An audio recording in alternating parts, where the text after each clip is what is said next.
These two women, Amber Thurman and Candy Miller, should still be alive, but they lived in Georgia. And Georgia is one of these forced birther states that have these termination bans, these abortion bans that are anti-woman, who don't give a damn about the lives of women. And ProPublica reported on them. That's the reason why we know the names of these women, Amber and Candy. And that's the reason why Georgia dismissed all members of the Maternal Mortality Committee after ProPublica obtained internal details of the two deaths of those women. So let's just get rid of the board. That way we don't hear about these deaths that could have been prevented. ProPublica is keeping that pressure on, though, I will say that. Amy Yurkanin is the one that wrote this particular article. So let's get into it. Georgia officials have dismissed all members of a state committee charged with investigating deaths of pregnant women. The move came in response to ProPublica having obtained internal reports detailing two deaths. ProPublica reported in September on the deaths of Amber Thurman and Candy Miller, which the State Maternal Mortality Review Committee had determined were preventable. They were the first reported cases of women who died without access to care, restricted by a state abortion ban, and they unleashed a torrent of outrage over the fatal consequences of such laws.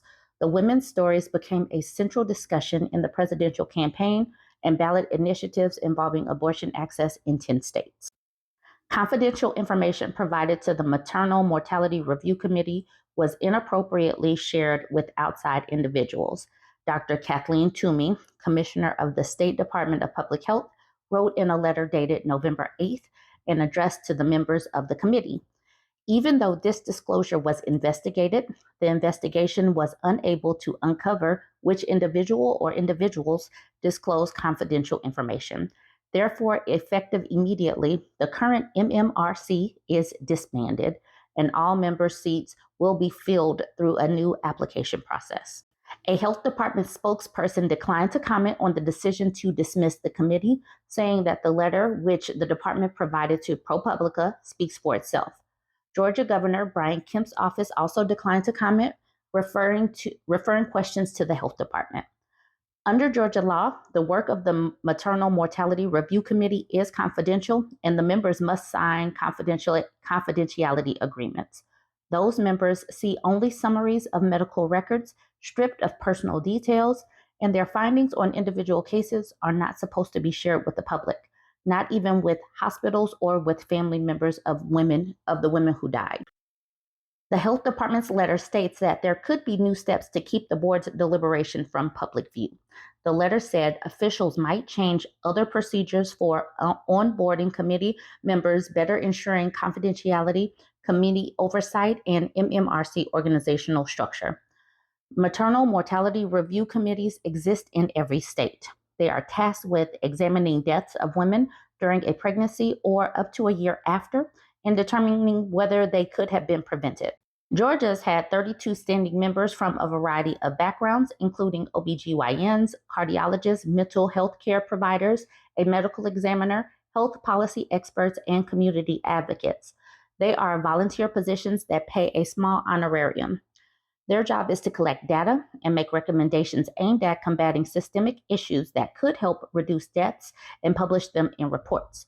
The Georgia Committee's most recent report found that 113 pregnancy-related deaths from 2018 through 2020, 101 had at least some chance of being prevented. Its recommendations have led to changes in hospital care to improve the response to emergencies during labor and delivery, and to new programs to increase access to psychiatric treatment. The health department's letter states that the change to the current committee will not result in a delay in the MMRC's responsibilities, but at least one other state has experienced a lag as a result of reshaping its committee. Idaho let its Maternal Mortality Review Committee legislation expire in July 2023, effectively disbanding the committee after lobbyist groups attacked members for recommending that the state expand Medicaid for postpartum women. Earlier this year, Idaho's legislature reestablished the committee, but new members weren't announced until November 15th. There is now more than a year-long delay in the review process. Reproductive rights advocates say Georgia's decision to dismiss and restructure its committee also could have a chilling effect on the committee's work, potentially dissuading its members from delving as deeply as they have into circumstances of pregnant women's deaths, if it could be politically sensitive. They did what they were supposed to do. This is why we need them, said Monica Simpson, executive director of Sister Song, one of the groups challenging Georgia's abortion ban in court. To have this abrupt disbandment, my concern is what are we going to lose in the process in terms of time and data? One objective of any maternal mortality review committee is to look at the circumstances of a death holistically to identify root causes that may be able to help other women in the future. In the case of Candy Miller, the most prominent detail in a state medical examiner's report of her death was that she had a lethal combination of painkillers in her system, including fentanyl. It attributed to the cause of death to drug intoxication. But the Georgia committee looked at the facts of the death with a different objective to consider the broader context. A summary of Miller's case prepared for the committee, drawn from hospital records and the medical examiner's report, included that Miller had multiple health conditions that can be exacerbated by pregnancy, that she had ordered abortion pills from overseas, and that she had unexpelled fetal tissue, which showed the abortion had not fully completed. It also stated that her family had told the coroner she didn't visit the doctor due to the current legislation on pregnancies and abortions. The committee had found her death was preventable and blamed the state's abortion ban. The fact that she felt she had to make these decisions, that she didn't have adequate choices here in Georgia, we felt that definitely influenced her case. One committee member told ProPublica in September, she's absolutely responding to this legislation. For Miller's family, the committee's findings were painful but wanted. It seems like that is essential information that you would share with the family, said Miller's sister, Taraya Tomlin Randall, who was not aware of the committee's work until ProPublica contacted her. She also said it's upsetting to hear that the committee's members were dismissed, partly as a result of her sister's case being disclosed to the public. I don't understand how this is even possible. The committee also investigated the case of Amber Thurman, who died just 1 month after Georgia's 6-week abortion law went into effect.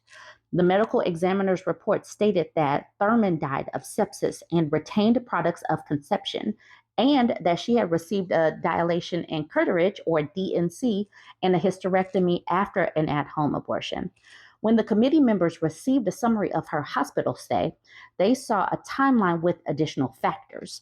The hospital had delayed providing a DNC, a routine procedure to clear the fetal tissue from the uterus, for 20 hours, which Thurman needed for rare complications she developed after taking abortion medication. The state had recently attached criminal penalties to performing a DNC, with few exceptions.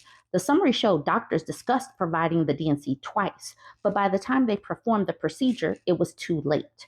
Committee members found that there was a good chance Thurman's death could have been prevented if she had received the DNC sooner. Doctors and a nurse involved in Thurman's care did not answer questions from ProPublica for its September story. The hospital also did not respond to multiple requests for comment. Thurman's family also told ProPublica they had wanted the information about her death disclosed. Some experts say that keeping the reports of maternal mortality review committees confidential is important for a committee to serve its purpose. They are set up not to assign blame, but instead to create a space for clinicians to investigate broad causes of maternal health failures.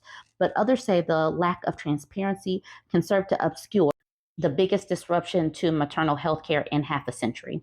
We know that the reports have come out of the committee are anonymized and synthesized in order to provide a 50,000-foot view, said Quajellan Jackson, executive director of Feminist Women's Healthcare in Atlanta, which provides abortion care.